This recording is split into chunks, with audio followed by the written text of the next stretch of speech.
नमस्कार साथियों, अदम्य एकेडमी के ऑनलाइन प्लेटफॉर्म पे आप सभी का हार्दिक स्वागत है और अभिनंदन है। हम लोक देवियों की चर्चा कर रहे हैं और लोक देवियों में हमने कल पढ़ा था करणी माता। क्या पढ़ा था? करणी माता। अब एग्जाम की दृष्टि से कुछ 4-5 जो लोक देवियां हैं वो सबसे ज्यादा महत्वपूर्ण है। जैसे हमने करणी माता पढ़ लिया, अब हमारी अगली जो माता आती है वो आती है जीण माता। क्या आती है? जीण माता।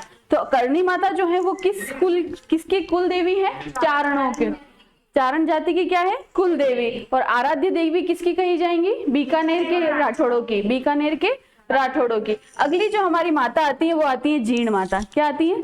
जीण माता।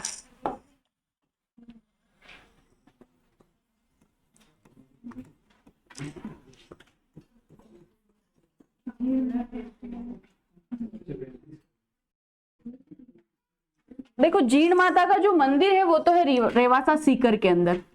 कहां पर है? रेवासा, और रेवासा पड़ेगा आपका सीकर के अंदर, अभी भी सीकर के अंदर ही है, ठीक है? रेवासा सीकर। पर जीण माता का जो जन्म हुआ था, जीण माता का जन्म हुआ है गांगू गांव चूरू के अंदर। कहां पर हुआ है? गांगू गांव चूरू।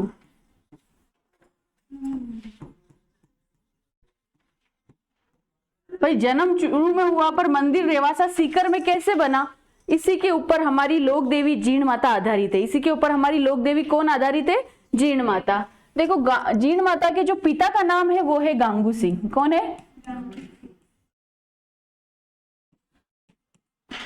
गांगू सिंह बोल सकते हो या गांग सिंह बोल सकते हो।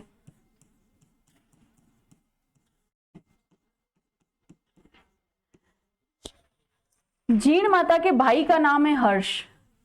क्या नाम है? हर्ष। हर्ष पहाड़ी। भाई का नाम क्या है? हर्ष। जीण माता को आप अन्य नाम और दे सकते हो। जीण माता का अन्य नाम है, एक है काजली माता और एक है भामरी माता। कौन सी माता? काजली माता व भामरी माता। और मधुमक्खी वाली देवी। कौन सी देवी? मधुमक्खियों वाली देवी।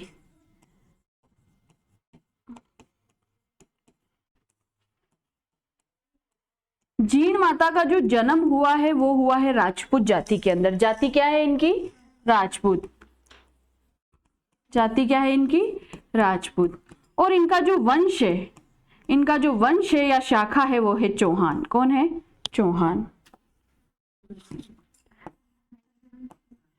वंश क्या है? चौहान। जाति क्या है इनकी? राजपूत। जाति क्या है इनकी? राजपूत। तो इस कुल में जन्म लिया तो चौहानों की क्या कहलाएगी? कुल देवी। चौहानों की क्या कहलाएगी? कुल देवी। पर देखो, जो चौहान है ना, उस चौहान वंश के अंदर अलग अलग जगह पर चौहान बसे हुए। पाली नाडोल में अलग बसे हुए, शेखावाटी के अंदर अलग बसे हुए, आपके सांबर वाले क्षेत्र में अलग है, और कोटा, बूंदी, झालावाड़, हाड़ौती प्रदेश के अंदर अलग है। तो उनकी चर्चा हम आगे करेंगे, उसमें आपको क्वेश्चन से बताऊंगी। तो देखो, जीण माता का जो मंदिर है वो तो है रेवासा सीकर के अंदर। जन्म कहाँ हुआ है? तो हुआ है गांगू गांव चूरू के अंदर। जन्म देखो गांगू गांव चूरू में। पिता का नाम है गांगू सिंह या गांग सिंह। क्या नाम है? गांग सिंह या गांगू सिंह। ये राजा थे तो इन्होंने ये गांव क्या किया? बसाया। ये गांव क्या किया? बसाया। भाई का नाम क्या है? हर्ष। भाई का नाम क्या है? हर्ष। अन्य नाम इनको कह सकते हैं काजली माता। देखो, काजली माता क्यों कहते हैं? काजली माता इसलिए कहते हैं कि वहां की जो पहाड़ियां है ना, वो सामान्य भाषा में काजली कहलाती है। क्या कहलाती है? काजली कहलाती है।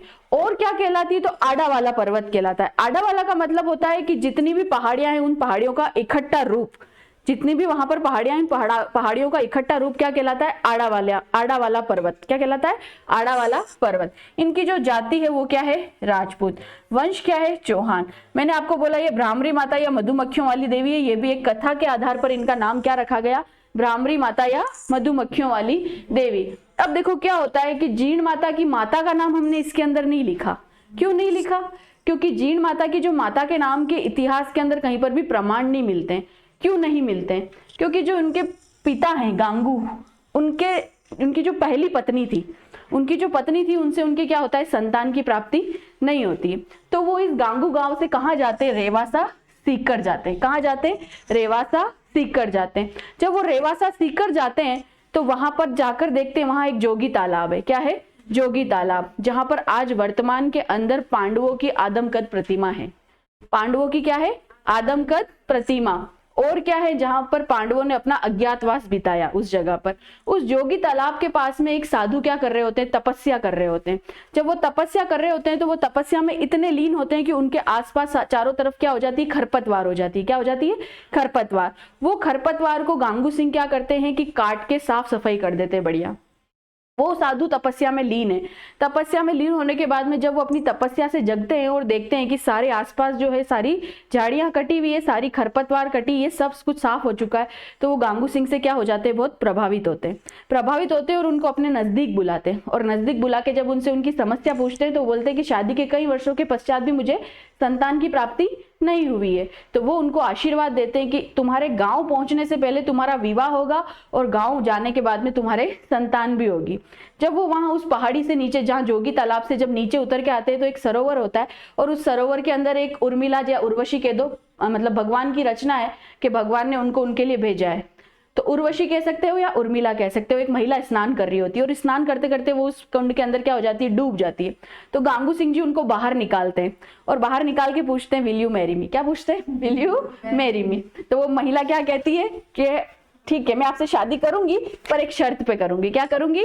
शर्त पे करूंगी। क्या शर्त रखी उन्होंने कहा कि आप जब भी मेरे साथ में रहेंगे या मेरे महल में प्रवेश करेंगे उससे पहले मुझसे क्या लेंगे? एक परमिशन लेंगे। क्या लेंगे?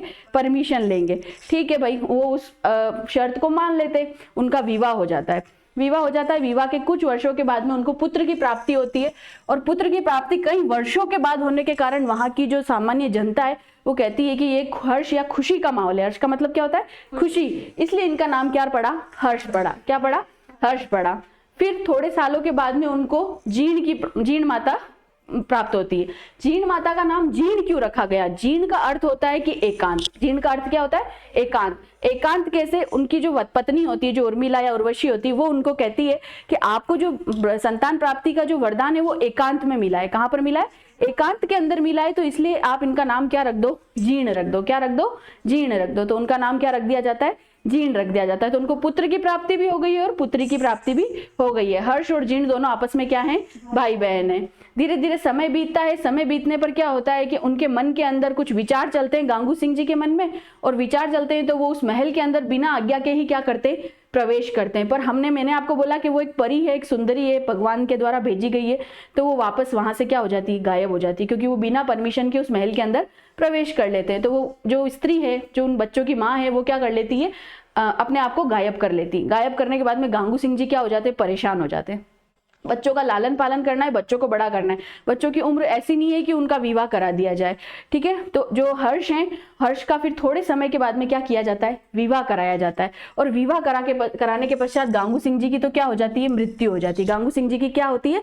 मृत्यु होती है। तो इसी कारण माता का प्रमाण किसी भी इतिहास के अंदर नहीं मिलता है। माता का प्रमाण इतिहास के अंदर नहीं मिलता है। फिर देखो आगे क्या, जब गांगू सिंह जी की मृत्यु हो गई तो अब परिवार के अंदर कौन रह रहे? जीण माता है, हर्ष है और उनकी क्या है? पत्नी है। हर्ष है और उनकी पत्नी है। ये पत्नी जो इनकी क्या लगेंगी? भाभी लगेंगी, है ना। तो अब ये जीण माता और इनकी भाभी, जीण माता और जीण की भाभी एक दिन दोनों पानी भरने जाती हैं कुएं के ऊपर। कुएं के ऊपर जाती है तो दोनों बातें करती हुई वापस लौट रही होती है। और वापस लौटते हुए जब दोनों आपस में बातें कर रही होती हैं तो जीण माता अपनी भाभी से कहती है कि मेरा भाई इतना अच्छा है कि शादी के बाद भी नहीं बदला है। शादी के बाद भी वो आज भी मुझसे उतना ही प्रेम करता है जितना कि शादी से पहले करता था। आज भी मेरे प्रति, उसके प्रति उतना ही आदर सम्मान और सब कुछ भाव है। तो भाभी कहती है कि नहीं, ऐसा नहीं है। भाभी क्या कहती है? ऐसा नहीं है। आज अपन दोनों क्या लगाते हैं? शर्त लगाते हैं। हमेशा जब वो गड़ा लेके जाती हैं तो सबसे पहले हर्ष जो है जीण का गड़ा उतारता है। क्या करता है? जीण का गड़ा उतारता है। उस दिन जब शर्त लग जाती है तो दोनों क्या करती हैं? गड़ा लेके अपने घर पहुंचती है और घर पहुंचने पर हर्ष क्या करते हैं? उस दिन अपनी पत्नी का गड़ा उतार देते हैं। क्या करते हैं? अपनी पत्नी का गड़ा उतार देते हैं। और जब वो अपनी पत्नी का गड़ा उतार देते हैं तो जीण माता क्या हो जाती है? नाराज हो जाती है। किससे नाराज हो जाती है? तो अपने भाई से नाराज हो जाती है। ये भाई से नाराज होकर फिर चली जाती है रेवासा के अंदर। कहाँ चली जाती है? रेवासा। यहीं पर ही इनका मंदिर है। इन पर्वत पर जाकर क्या करती है? तपस्या करती है। क्या करती है? तपस्या करती है। अब जब भाई को पता चलता है, भाई को कैसे पता चलता है कि जीन चली गई है यहाँ से, क्यों चली गई है, तो भाभी बताती है उनको कि हमारे बीच में शर्त लगी थी, आपने पहले जीन का गड़ा नहीं उतार के मेरा गड़ा उतार लिया, इस कारण से वो क्या कर लिया, नाराज हो गई है, मैं शर्त जीत गई हूँ, वो शर्त क्या कर गई है, हार गई है, ननद भौजाई की क्या हो गई है तो फिर तपस्या करते हुए जीन तो क्या करती है, तपस्या करती है इस स्थान पर जाके, पर भाई जो है वो बहुत प्रेम करते हैं इनसे, है ना, और भाई भी इनके पीछे पीछे वहां पर जाकर उनसे जाके आग्रह करते हैं कि तुम चलो मेरे साथ वापस घर पर भाई जो है वापस घर पे लेने के लिए उनसे बोलते हैं, पर वो नहीं आती हैं, क्या करती हैं, नहीं आती, बहुत ही ज्यादा नाराज हो जाती है। तो उसी कारण जीन माता के मंदिर के पास हर्ष पर्वत पर ही हर्ष का क्या है, मंदिर है, क्या है, हर्ष का मंदिर है। और ये हर्ष का जो मंदिर बनवाया है वो बनवाया है गुवक प्रथम ने। किसने बनाया है, गुवक प्रथम ने। और ये जो गुवक प्रथम है ये सांभर के चौहान है। कहाँ के चौहान है, सांभर के चौहान है। और इनकी जो पूजा होती है वो भैरव के रूप में होती है। किसके रूप में होती है, भैरव के रूप में पूजा होती है। भैरव के रूप में क्या की जाती है, पूजा की जाती है। ठीक है, यहां तक की बात आई समझ में कि जीण माता ने भी, जीण माता और फिर दोनों भाई क्या कर लेते हैं, तपस्या करते रहते हैं, दोनों कहीं अपने वापस घर नहीं जाते, और घर जाने के बाद में तपस्या करते करते अपने शरीर का क्या कर देते हैं, त्याग कर देते हैं। तो हर्ष का मंदिर जो बनवाया है वो बनवाया गुवक प्रथम ने, जो कि सांभर के चौहान है। और किसके रूप में पूजा की जाती है, भैरव के रूप में पूजा की जाती है। अब देखो जीण माता, जीण माता और जीण माता का जो मंदिर बनवाया है वो बनवाया है हट्टर चौहान ने। किसने बनाया है, हट्टर चौहान ने। और ये हट्टर चौहान जो है ये पृथ्वीराज प्रथम के शासन काल में बना है मंदिर। कैसे बना भाई, मंदिर तो चौहान ने बनाया पर शासक पृथ्वीराज चौहान है। क्यों है, पृथ्वीराज चौहान प्रथम बोल रही हूँ मैं, तृतीय नहीं बोल रही हूँ, ठीक है। तराइन के युद्ध वाला पृथ्वीराज चौहान नहीं है, पृथ्वीराज प्रथम है, ठीक है। तो ये पृथ्वीराज प्रथम का शासन काल है, पृथ्वीराज प्रथम का क्या है, शासन काल है। और उन्हीं के वंश के अंदर हट्टर चौहान हुए। उन हट्टर चौहान ने इन जीण माता का मंदिर बनाया। और कब बनाया, 11वीं सदी के अंदर बनाया। क्या कब बनाया, 11वीं सदी के अंदर। तो दो बातें लिखनी है आपको, एक तो लिखो कि हर्ष का मंदिर, ये ऊपर वाली बातें लिख ली, एक तो लिखो हर्ष का मंदिर।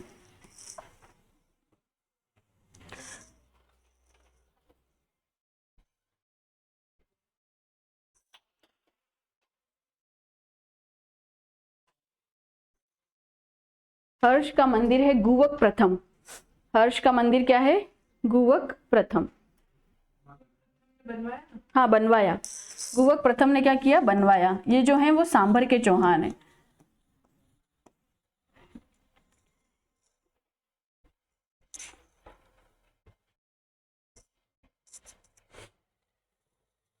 कहां पर है, हर्षनाथ की पहाड़ियों पर। कहां है, हर्षनाथ की पहाड़ियों पर।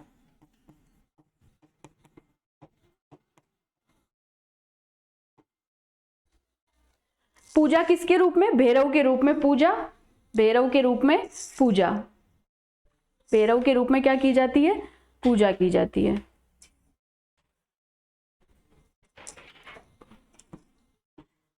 भैरव के रूप में पूजा।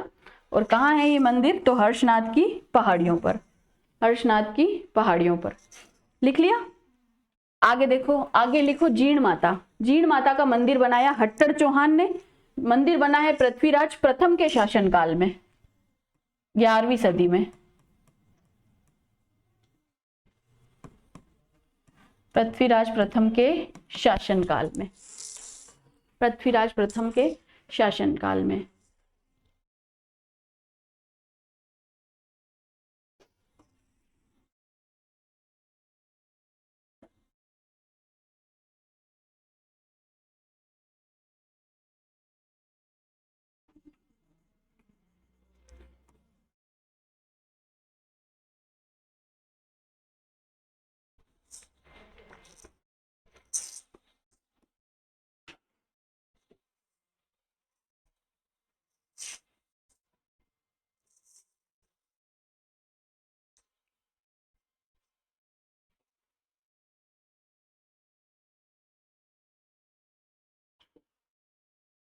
चले आगे। अब देखो, माना कि ये जीण माता का मंदिर है। कहाँ है, जीण माता का मंदिर है। कौन सी पहाड़ी है, तो मैंने बताया आपको, काजली पहाड़ी, काजली पहाड़ी। या इसको आडा वाला पर्वत कह सकते हैं। क्या कह सकते हैं? आडा वाला पर्वत कह सकते हैं। आडा वाला पर्वत इसलिए कहते हैं क्योंकि सारी पहाड़ियों का जो समूह है वो कहलाता है आडा वाला। क्या कहलाता है? आडा वाला। अब देखो इस मंदिर के अंदर इस जीण माता जो है हाँ, एक तो है 2.5 प्याला शराब चढ़ाई जाती है। क्या कराई जाती है? 2.5 प्याला शराब चढ़ाई जाती है। 2.5 प्याला क्या चढ़ाई जाती है? शराब चढ़ाई जाती है, जो वर्तमान में निषेध है। शराब चढ़ाई जाती है, 2.5 प्याला शराब चढ़ाई जाती है। इस देवी एकमात्र ऐसी लोक देवी जिसके ऊपर मूवी बनी हुई है। क्या बनी हुई है? मूवी। तो 2003 के अंदर, कब? 2003 में जय जीर्ण नाम से एक मूवी बनाई गई। 2003 में जय जीर्ण। कौन सी जीर्ण? जय जीर्ण। जय जीर्ण फिल्म बनाई गई। जय जीर्ण क्या बनाई गई? फिल्म बनाई गई। अच्छा, ऐसे लोक देवता कौन से हैं जिनके ऊपर सबसे पहले मूवी बनाई गई? तो वो है देवनारायण जी। कौन है? देवनारायण जी। लोक देवियों में ऐसी देवी जिसका गीत सबसे लंबा है, तो क्या लिखोगे? जीर्ण माता का गीत सबसे लंबा है।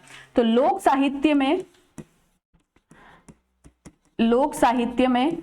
ऐसी देवी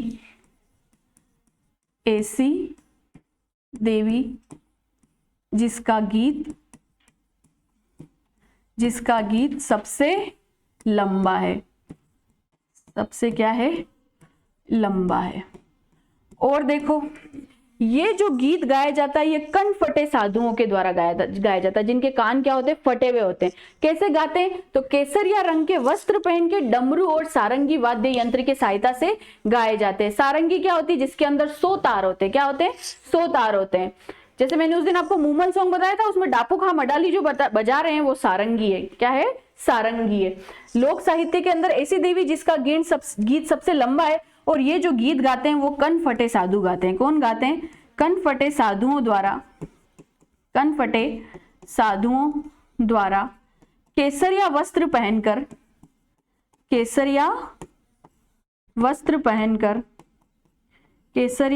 पहनकर डमरू और सारंगी के साथ गाया जाता है। डमरू व सारंगी के साथ गाया जाता है। डमरू व सारंगी के साथ गाया जाता है। डमरू व सारंगी के साथ क्या किया जाता है? गाया जाता है।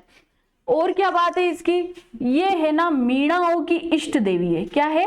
मीणाओं की इष्ट देवी। अच्छा, मीणाओं की इष्ट देवी कुछ मीणा केला देवी को भी मानते हैं। किसको मानते हैं? केला देवी को। तो मीणाओं की क्या है? ये इष्ट देवी। मीणाओं की इष्ट देवी। अब अपन कुल देवी की चर्चा करेंगे, उस पर बेस्ड कुछ क्वेश्चन बनते हैं। तो देखो क्या हो गया? काजली पहाड़ी आडा वाला पर्वत पर ये मंदिर स्थित है। 2.5 प्याला शराब चढ़ाई जाती है, जो कि वर्तमान में क्या है? निषेध है। 2003 में जय जीर्ण फिल्म बनी इसके ऊपर। राजस्थान की एकमात्र ऐसी लोक देवी जिसके ऊपर क्या बनाई गई है? फिल्म बनाई गई है। इनका जो गीत है वो लोक साहित्य के अंदर सबसे लंबा गीत है, और इनका गीत जो कहलाता है वो कहलाता है चिरजा। क्या कहलाता है? चिरजा गीत कहलाता है। इनके गाए गए गीत क्या कहलाते हैं? चिरजा। इनके गाए गए गीत कहलाते हैं चिरजा। कण फटे साधुओं के द्वारा केसरिया वस्त्र पहनकर डमरू और सारंगी के साथ में ये गीत गाया जाता है। अब मैंने एक और बात बताई आपको कि इनको भामरी माता कहते हैं या मधुमक्खियों वाली देवी कहते हैं। वो क्यों कहते हैं उसकी भी एक कहानी है, वो कहानी सुनो। मधुमक्खियों वाली देवी क्यों कहा जाता है?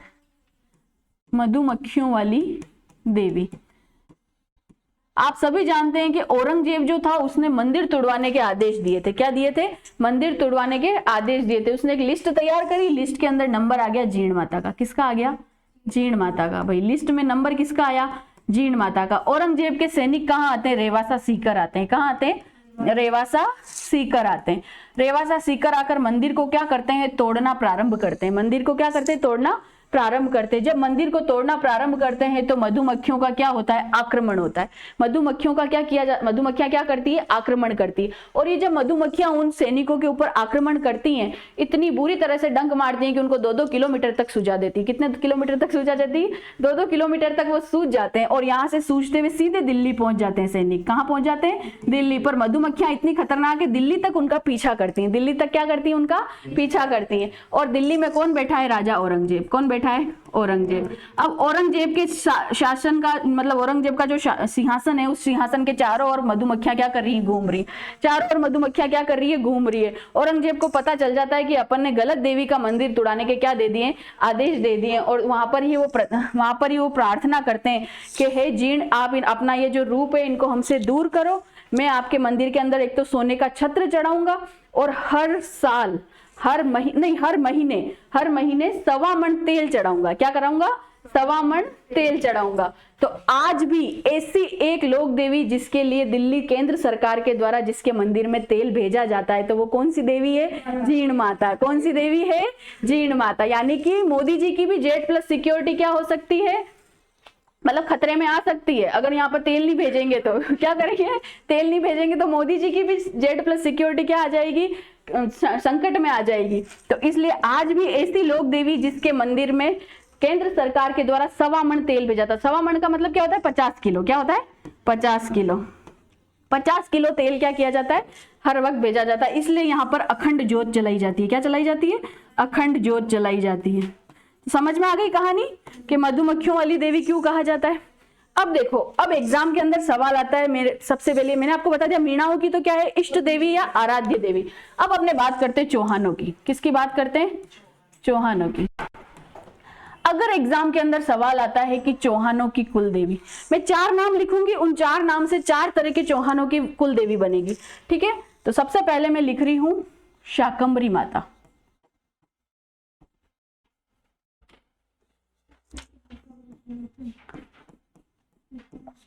दूसरी मैंने लिखी जीर्ण माता। क्या लिखी? जीर्ण माता। ये इंपॉर्टेंट बात है, इसको ध्यान रखना है आपको। इस पे क्या है ना, ये कंफ्यूजन करता है, इसलिए इसका सवाल बनता है। जीर्ण माता। तीसरा है आपका आशापुरा माता। कौन सी माता? आशापुरा माता। और चौथा जो बनता है आपका क्वेश्चन, वो बनता है भदाणा माता। कौन सी माता? भदाणा माता। देखो इधर बोर्ड पे ध्यान देना तुम, भदाणा माता। अगर सवाल यह कहता है, कोई विशेष बात नहीं कह के, अगर सवाल कहता है आपको एग्जाम के अंदर कि चौहानों की कुल देवी है, सीधा सिर्फ लिखा हुआ आया चौहानों की कुल देवी है, तो चौहानों की कुल देवी कौन है? जीर्ण माता। क्या याद रखोगे? चौहानों की कुल देवी जीर्ण माता। अलग अलग हो गई। चौहानों की कुल देवी क्या है? जीर्ण माता। जावन, हाँ शाखा अलग अलग है इसलिए। जीर्ण माता क्या है? चौहानों की कुल देवी। अब देखो शाकंभरी माता। शाकंभरी माता जो है ना, उसमें 3 तरह के चौहान आएंगे। अजमेर के चौहान आएंगे, रणथंभौर के चौहान आएंगे, और एक आएंगे आपके सांभर के चौहान। किसके आएंगे? अगर आपको दे देता है अजमेर चौहान, रणथंभौर के चौहान और सांभर के चौहान। किसके चौहान? सांभर के चौहान। तो इनकी जो कुल देवी है वो कौन है? शाकंभरी माता। कौन है? शाकंभरी माता। कुल देवी कौन है? शाकंभरी माता। अजमेर, रणथंभौर और सांभर। अजमेर, रणथंभौर और सांभर के जो चौहान है उनकी कुल देवी कौन है? शाकंभरी माता। कोई विशेषता नहीं दी, सिर्फ लिख दिया कि चौहानों की कुल देवी कौन है? जीर्ण माता। चौहानों की कुल देवी कौन है? जीर्ण माता। पर अगर लिख दिया, विशेषता दे दी अजमेर, रणथंभौर और सांभर, इनकी कुल देवी कौन है? शाकंभरी माता। कौन है? शाकंभरी माता। अब देखो, एक है नाडोल। क्या है? नाडोल। नाडोल कहां पड़ता है? पाली के अंदर। नाडोल, पाली और जालोर। नाडोल, पाली और जालोर, इनको हम कहते हैं सोनगरा चौहान। कौन से चौहान कहलाते हैं ये? सोनगरा चौहान। इन सोनगरा चौहानों की जो कुल देवी है वो है आशापुरा माता। सोनगरा चौहानों की कुल देवी क्या है? आशापुरा माता। सोनगरा चौहानों की कुल देवी है आशापुरा माता। पर अगर हम भदाणा माता की बात करें तो बूंदी, झालावाड़, कोटा के जो हाड़ा चौहान है, कौन से चौहान है? हाड़ा चौहान। इनके साथ में नाम अगर दे दिया जाए हाड़ा चौहानों की कुल देवी, तो हाड़ा चौहानों की कुल देवी है आपकी भदाणा माता। हमने हाड़ा सरनेम सुना है। हाड़ा जो है वो उनका गोत्र है, यानी कि उनकी शाखा है। चौहानों की क्या है? शाखा है। तो आपको सबसे पहले बात, अगर सिर्फ सिंपल सा क्वेश्चन आया वहां पर ये चारों देवियां ही दी होंगी, क्या दी होंगी, चारों देवियां ही दी होंगी। पर अगर कहता है सिर्फ चौहानों की कुल देवी, तो चौहानों की कुल देवी कौन है, जीण माता। पर कह दे कि अजमेर, रणथंभौर और सांभर के चौहानों की कुल देवी, तो क्या हो जाएंगे, शाकंभरी माता।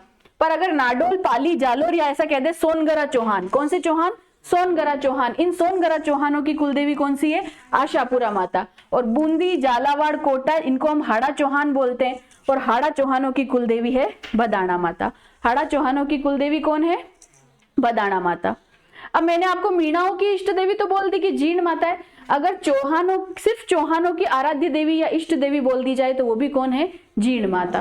क्या होगी, जीण माता। देखो इधर, चौहानों की आराध्य देवी या इष्ट देवी, चौहानों की आराध्य या इष्ट देवी, सिर्फ ऐसी लाइन आती है तो आंसर क्या होगा, जीण माता। क्या होगा, जीण माता। पर अगर आपको राजा दे दिया जाए, राजा है आपके पृथ्वीराज चौहान तृतीय, कौन है, पृथ्वीराज चौहान तृतीय, और अगर पृथ्वीराज चौहान तृतीय की इष्ट देवी पूछ ली जाए तो उनकी जो इष्ट देवी है वो है चामुंडा माता। कौन है, चामुंडा माता। अच्छा, इनके परम मित्र का नाम कोई बता सकता है, क्या है, पृथ्वीराज चौहान के चंद्रबरदाई। उस चंद्रबरदाई की भी इष्ट देवी कौन है, चामुंडा माता। चंद्रबरदाई की भी इष्ट देवी कौन है, चामुंडा माता। ठीक है, अगर राजा देके पूछ लिया है तो फिर इष्ट देवी कौन होगी, चामुंडा माता। एक चामुंडा माता का मंदिर है अजमेर के अंदर, और एक चामुंडा माता का मंदिर है मेहरानगढ़ दुर्ग के अंदर। वो चामुंडा माता जोधपुर के राठौड़ों की क्या है, इष्ट देवी। जोधपुर के राठौड़ों की क्या है, इष्ट देवी। और ये जो है, ये वाला मंदिर कहाँ बना है, अजमेर के अंदर बना हुआ है। कहाँ बना है, अजमेर में बना हुआ है। अब एक बात और है इसमें, जीण माता का एक मंदिर तो कहां पर हो गया आपका, रेवासा सीकर के अंदर। पर अगर कभी कभी क्या होता है कि ऑप्शन में रेवासा सीकर आया ही नहीं, तो जीण माता का एक और मंदिर है नागौर के अंदर। कहां पर है, नागौर के अंदर। ये बात लिख लो, फिर आगे ये बात लिख लेना। पृथ्वीराज चौहान की बात लिख ली। अगर पृथ्वीराज चौहान तृतीय की इष्ट देवी पूछी जाए तो कहां है, चामुंडा माता। इस चामुंडा माता का मंदिर अजमेर में, और ये मंदिर भी बनाया किसने, पृथ्वीराज चौहान तृतीय ने बनाया।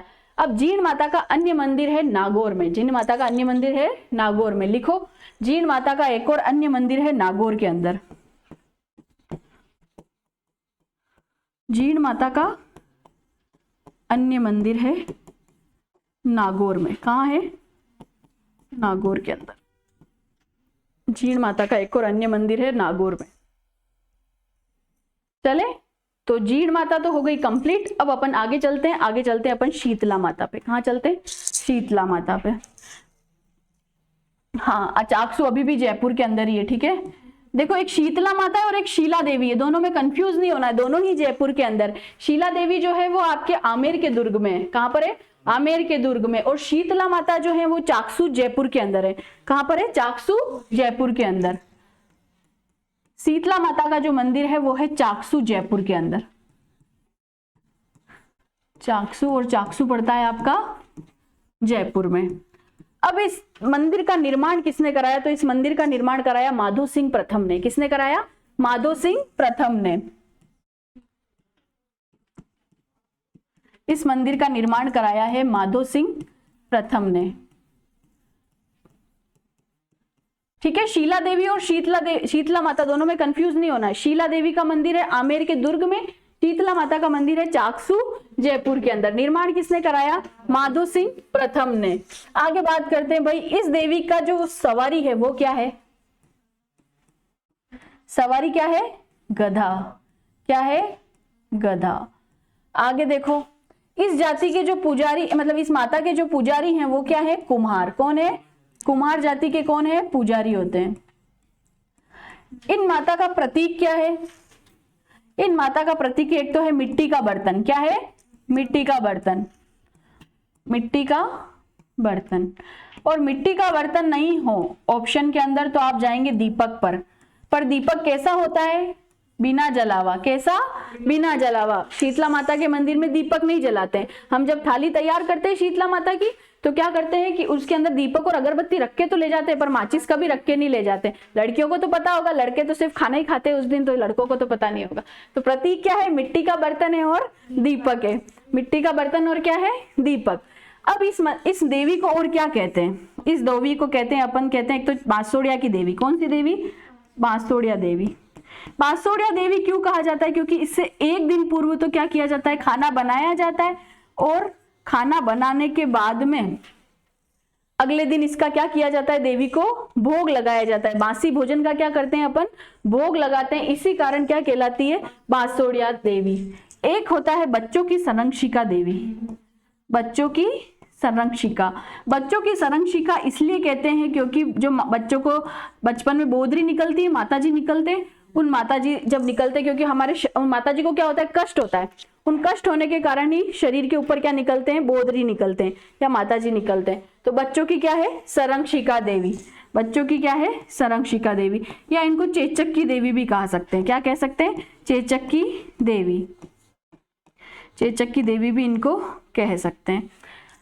अब देखो, इनकी जो पूजा है वो की जाती है चैत्र कृष्ण अष्टमी। शीतला अष्टमी कब आती है? चैत्र कृष्ण अष्टमी। यानी कि मेला कब भरेगा? चैत्र कृष्ण अष्टमी। चैत्र कृष्ण को अष्टमी को।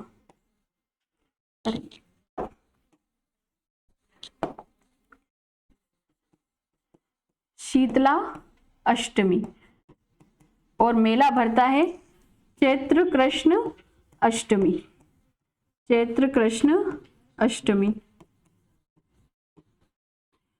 अब देखो, शीतला अष्टमी तो हम लोग पूजते हैं, पर अगर शीतला सप्तमी कहीं पूजी जाती है, कहाँ पूजी जाती है? तो पूजी जाती है मंडोर जोधपुर के अंदर। शीतला सप्तमी पे मेला कहाँ भरता है? तो भरता है मंडोर जोधपुर के अंदर। तो ये शीतला अष्टमी का मेला तो कहाँ भरेगा? चाकसू जयपुर के अंदर। पर अगर आपको पूछ लिया अपवाद में कि शीतला सप्तमी का मेला, नीचे लिखो शीतला सप्तमी का मेला, तो शीतला सप्तमी का मेला कहाँ भरता है? मंडोर जोधपुर के अंदर। कहाँ भरता है?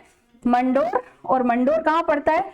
जोधपुर के अंदर। और मंडोर का नाम मंडोर क्यों पड़ा? एक तो मंदोदरी का पीहर है, दूसरा मांडव्य ऋषि की तपोस्थली है। मांडव्य ऋषि की क्या है? तपोस्थली है। भाई मंदोदरी का पीहर है तो रावण का क्या हुआ? ससुराल। रावण का क्या हो गया? ससुराल हो गया। तो शीतला सप्तमी का मेला अगर पूछ लिया जाए तो मंडोर जोधपुर के अंदर। मंडोर जोधपुर के अंदर। अब देखो, शीतला सप्तमी की पूजा क्यों की जाती है? एक बार शीतला माता भ्रमण पर निकलती हैं, और भ्रमण पर जब निकलती हैं तो अज्ञात, मतलब उनको किसी को पता नहीं होता, और उनके ऊपर गर्म चावल की क्या की जाती है? वर्षा की दी जाती है। तो उनके शरीर के ऊपर क्या हो जाते हैं? फफोले हो जाते हैं। उनके शरीर पे क्या हो जाते हैं? फफोले होते हैं। उनको कहीं पर भी जगह नहीं मिलती, पर वो एक कुम्हार के घर में जाके प्रवेश करती है। और जब यहाँ जाके प्रवेश करती है तो कुम्हार उनको एक स्थान पर बिठाता है, ठंडी जगह में बिठाता है, और उनको राबड़ी और छाछ और ठंडी चीज खिलाता है। उससे उनको क्या मिलती है? बहुत शांति मिलती है। अगले ही दिन पूरे गांव में क्या लग जाती है? आग लग जाती है। क्या लग जाती है? आग लग जाती है। सारा गांव जल जाता है, पर उस कुम्हार का घर क्या होता है? बच जाता है। कुम्हार का घर क्या हो जाता है? बच जाता है। इसलिए इनके पुजारी जो है वो कौन है? कुम्हार है। कुम्हार ने इनको शीतलता प्रदान करी थी। तभी से वहां के जो राजा है उन्होंने क्या किया कि शीतला सप्तमी के दिन तो बासी भोजन बनेगा, अष्टमी के दिन ये पूजा की जाएगी। पर हमारे एग्जाम के दृष्टि से ये है कि शीतला सप्तमी का मेला पूछ लिया जाता है, क्योंकि शीतला अष्टमी का मेला तो आपको पता है, शीतला माता का मेला, शीतला माता का मंदिर कहाँ है? चाकसू जयपुर के अंदर। तो ये मेला कहाँ भरेगा? चाकसू जयपुर के अंदर। पर शीतला सप्तमी का मेला अगर पूछ लिया जाए तो मंडोर जोधपुर के अंदर। मंडोर जोधपुर के अंदर। अब मैंने आपको बोला कि इनकी सवारी जो होती है वो होती है गधा। क्या होती है? गधा। पर हम गधों का जो मेला है, उन गधों का मेला इस दिन नहीं भरता है। किस दिन नहीं भरता है? चैत्र कृष्ण अष्टमी पे नहीं भरता है। तो गधों का मेला कब भरता है? गधों का मेला भरता है माघ शुक्ल सप्तमी। कब भरता है? माघ शुक्ल सप्तमी। कहां भरता है? दोनों ही, दो जगह भरता है। एक तो है लूणियावास, एक तो क्या है? लूणियावास। और जो लूणियावास है वो जयपुर के अंदर है। कहां पर है? जयपुर के अंदर। और एक भरता है आपका सोरसेन, जिला तहसील अंता और जिला बारा। क्या है? सोरसेन,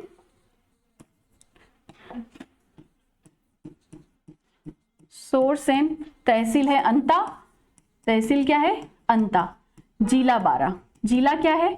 बारा। अच्छा, आप किसी को पता है क्या कि गधों का अभ्यारण्य कहाँ है? गधों का अभ्यारण्य डुंडलोद। डुंडलोद कहाँ पड़ता है? झुंझुनू। डुंडलोद झुंझुनू। तो एक लिख लो तुम, गधों का अभ्यारण्य। गधों का अभ्यारण्य, गधों का अभ्यारण्य पड़ता है डुंडलोद। कहाँ पड़ता है? डुंडलोद, और डुंडलोद पड़ता है झुंझुनू के अंदर। डुंडलोद कहाँ पड़ता है? झुंझुनू के अंदर। तो देखो गधों का मेला याद रखोगे, पर अगर शीतला अष्टमी का मेला पूछ लिया तो चाकसू जयपुर, शीतला सप्तमी का मेला पूछ लिया तो मंडोर जोधपुर, गधों का मेला पूछ लिया तो माघ शुक्ल सप्तमी कब? लूणियावास, माघ शुक्ल सप्तमी को लूणियावास जयपुर में, सोरसेन तहसील अंता जिला बारा के अंदर। गधों का अभ्यारण्य कहां पर है? डुंडलोद झुंझुनू के अंदर, डुंडलोद झुंझुनू के अंदर।